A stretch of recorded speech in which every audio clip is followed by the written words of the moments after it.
सास के साथ सोने वाली बहू। रजनी और अमर की शादी को अभी कुछ ही महीने हुए थे। अमर अपनी पत्नी रजनी से बहुत प्यार करता था। शुरू के कुछ दिन तो सब कुछ ठीक ठाक चलता रहा, लेकिन फिर छोटी छोटी बातों पर अमर और रजनी का झगड़ा होने लगा। अरे, तुमने फिर से गीला टॉवेल बेड पर डाल दिया। कितनी बार तुमसे कहा है कि सारा बेड गीला हो जाता है। अरे गुस्सा क्यों कर रही हो? गलती हो गई मुझसे, अगली बार ध्यान रखूंगा बस। हर बार पर बस यही कह के चल देते हो। सारा दिन सफाई तो मुझे करनी पड़ती है ना। देखो रजनी, इस तरह नाराज मत हो। मैंने कहा ना, मैं ध्यान रखूंगा आगे से। और फिर रात के वक्त रजनी अपना बिस्तर उठाकर बेडरूम से बाहर जाने लगती है। अरे क्या हुआ रजनी? सुबह वाली बात पर अभी तक नाराज हो क्या? नहीं, ऐसी कोई बात नहीं है। तो फिर तुम अपना बिस्तर लेकर कहाँ जा रही हो? मैं मम्मी जी के कमरे में सोने जा रही हूँ। मम्मी जी अकेली है ना। अरे कैसी बात करती हो रजनी? शादी के बाद लड़कियां अपने पति के पास अपने बेडरूम में सोती हैं। सास के पास कौन सोता है? मैंने कहा ना, मेरा मन कर रहा है इसलिए मैं मम्मी जी के पास सोने जा रही हूँ। अरे रजनी, मेरी बात तो सुनो यार। मेरा भी तो मन करता है ना तुमसे प्यार करने का, तुम्हारे साथ रहने का। ऑफिस से थका हारा आया हूँ और तुम मम्मी जी के पास सोने जा रही हो। देखो, मुझे आज अपनी सास के पास सोने का मन है और मैं जा रही हूँ। इतना कहकर रजनी अपनी सास के साथ सोने के लिए उनके कमरे में चली जाती है। रजनी बेटा, तुम यहाँ? मम्मी जी, क्या मैं आपके पास सो सकती हूँ? हाँ हाँ बेटा, क्यों नहीं क्यों नहीं, बिल्कुल सो सकती हो। लेकिन सब ठीक तो है ना? अमर के साथ झगड़ा हुआ है क्या? नहीं नहीं मम्मी जी, मैं रोज़ रोज़ इनके साथ उस कमरे में सोकर बोर हो चुकी हूँ। थोड़ा सा चेंज हो जाएगा इसलिए आपके पास सो जाती हूँ। आपको कोई ऐतराज़ हो तो बता दीजिए। अरे नहीं नहीं बेटा, ऐसी कोई बात नहीं, सो जाओ। और फिर अगले दिन। अमर बेटा, तुम्हारा रजनी के साथ कोई झगड़ा हुआ है क्या? नहीं तो मम्मी, ऐसे तो कोई बात नहीं है। क्यों, क्या हुआ? अरे वो कल रात मेरे कमरे में सोने आ गई थी तो मुझे लगा सब ठीक तो है ना बेटा? नहीं मम्मी जी, वो ऐसी बस उसका मन किया होगा। कह रही थी कि मम्मी अकेली है इसलिए आपकी चिंता हो रही थी। पर अगली रात को फिर से रजनी अपना बिस्तर उठाकर सास के कमरे में पहुंच जाती है। रजनी बेटा, आज फिर से मेरे पास सोने आ गई। मम्मी जी, आपको मेरा अपने पास आना अच्छा नहीं लगता? अगर ऐसी बात है तो मैं बाहर ड्राइंग रूम में चली जाती हूँ। अरे नहीं नहीं बेटा, ऐसा कुछ नहीं है। पर अमर अपने कमरे में अकेला होगा ना? अरे तो वो कौन से 6 महीने के छोटे दूध पीते बच्चे हैं, उनको डर थोड़ी ना लगता है। इतने बड़े हो गए हैं, 1-2 दिन अकेले सो लेंगे तो कुछ बिगड़ नहीं जाएगा। और इस तरह फिर तो ये रोज की बात हो गई।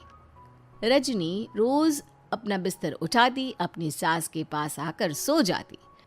सास उससे कुछ इसलिए नहीं कहती है क्योंकि उसे लगता है कि बहू बुरा मान जाएगी। एक दिन सुबह सुबह, माँ मेरे लिए चाय बना दो, ऑफिस जाने का टाइम हो रहा है। अरे बेटा, तो रजनी से क्यों नहीं कह देते? मुझे उससे बात करने का बिल्कुल भी मन नहीं है। अरे आखिर क्या बात है बेटा, तुम इतने उदास क्यों लग रहे हो? देखो ना माँ, आजकल रजनी का बिहेवियर मुझे कुछ समझ में नहीं आ रहा। रोज रात को आपके पास आकर सो जाती है। अगर उसे मेरी परवाह नहीं तो मुझे भी कोई फर्क नहीं पड़ता। अमर गुस्से में ही घर से ऑफिस चला जाता है। ये देखकर सास बहुत दुखी हो जाती है। और फिर अगले दिन, मम्मी जी, मैं आ गई आपके पास सोने। हाँ बहू, सो जाओ। पर वो क्या है ना, आज मेरा पुरानी फिल्में देखने का बड़ा मन कर रहा था। कोई बात नहीं, सो जाओ, मैं पिक्चर देखती रहूंगी। ठीक है मम्मी जी। रजनी की सास तेज आवाज में अपने कमरे में टीवी चलाकर रखती है। इसकी वजह से रजनी को नींद नहीं आती, लेकिन वो पूरी रात करवट बदल बदल कर सोने की कोशिश करती रहती है। सास को लगता है कि अब रजनी उसके कमरे में सोने नहीं आएगी, लेकिन अगली रात फिर रजनी उसके कमरे में सोने के लिए पहुंच जाती है। मम्मी जी, मैं आ गई। अरे बेटा, मुझे लगा कि कल तुम ठीक से सो नहीं पाई थी। जाओ अपने कमरे में आराम से सो जाओ ना बेटा। अरे नहीं मम्मी जी, कोई प्रॉब्लम नहीं है। इतना कहकर रजनी फिर से अपनी सास के कमरे में सो जाती है। आधे घंटे बाद, बेटा जरा मेरे पैरों पर तेल तो लगा दे। ठीक है मम्मी जी। रजनी अपनी सास के पैरों पर तेल लगाकर जैसे ही सोने लगती है, आधे घंटे बाद फिर से। बहू, मेरे सर में बहुत दर्द हो रहा है, जरा मेरा सर तो दबा दे। ठीक है मम्मी जी, दबा देती हूँ। बहुत जोर से नींद आ रही है। अपनी सास का सर दबाकर रजनी फिर से सोने की कोशिश करती है, पर आधे घंटे बाद फिर से।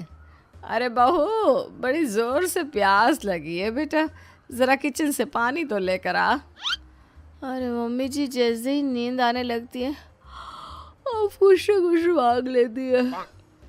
रजनी चुपचाप जाकर किचन से पानी लेकर आती है। इस तरह रजनी की सास पूरी रात हर आधे आधे घंटे पर उसे किसी न किसी बहाने से जगाती रहती है। रजनी परेशान हो जाती है। सास को लगता है कि इस बार वो उसके कमरे में सोने के लिए बिल्कुल नहीं आएगी, लेकिन अगली रात फिर से रजनी वहाँ पहुँच जाती है। मम्मी जी, आज मैंने आपकी दवाई, पानी सब कुछ लाकर रख दिया है। अब आप प्लीज़ चुपचाप सो जाइएगा और मुझे भी सोने दीजिएगा। देखिए, 2 रातों से ना मैं सो ही नहीं पाई हूँ। अच्छा ठीक है बेटा, सो जा। थोड़ी देर के बाद रजनी की सास बहुत ज़ोर ज़ोर से खर्राटे लेना शुरू करती है। खर्राटे इतने तेज़ होते हैं कि रजनी के कानों में दर्द होने लगता है। हे भगवान, मम्मी जी को क्या हो गया है? क्या करूँ, कहाँ जाऊँ मैं? परेशान होकर रजनी वापस अपने कमरे में जाती है। रजनी, आज तो बहुत दिनों के बाद अपने बेडरूम में सोने आई हो। आ जाओ। वैसे भी तुम्हारे बिना मेरा मन नहीं लगता। क्या करती, तुम्हारी मम्मी के खर्राटों ने तो मेरी नींद उड़ा कर रखी है। अब मुझे यहीं पर सोना पड़ेगा। अगली सुबह। अरे रजनी बेटा, रात को कहाँ चली गई थी? मैं तुम्हें कितना ढूंढ रही थी, मैं तो डर ही गई थी। मेरी बहू न जाने कहाँ चली गई। कहाँ जाती मम्मी जी, अपने कमरे में गई थी। और आजकल ना आप मुझे जानबूझकर बहुत परेशान करती हैं। अगर मुझसे कोई गलती हो गई हो तो सीधे सीधे क्यों नहीं कह रही हैं? 3 रात हो गई है, मुझे ठीक से नींद भी नहीं आती। रजनी, ऐसे क्यों बात कर रही हो? मम्मी ने क्या कर दिया? आप अपनी मम्मी से क्यों नहीं पूछते? मैं बहू हूँ तो क्या इसका मतलब ये है कि दिन भर काम करो और रात में भी चैन से ना सो? रजनी बेटा, बड़ी नादान हो। इसीलिए तो जानबूझकर मैं ये सब कर रही थी, ताकि तुम अपने पति के पास जाकर अपने बेडरूम में सो जाओ। शादी को सिर्फ 6 महीने हुए हैं और तुमने मेरे कमरे में आकर सोना शुरू कर दिया। यह तुम्हारी शादीशुदा जिंदगी के लिए अच्छी बात थोड़ी ना है बेटा। मम्मी, तो क्या आपने जानबूझकर ये सब किया था रजनी को समझाने के लिए?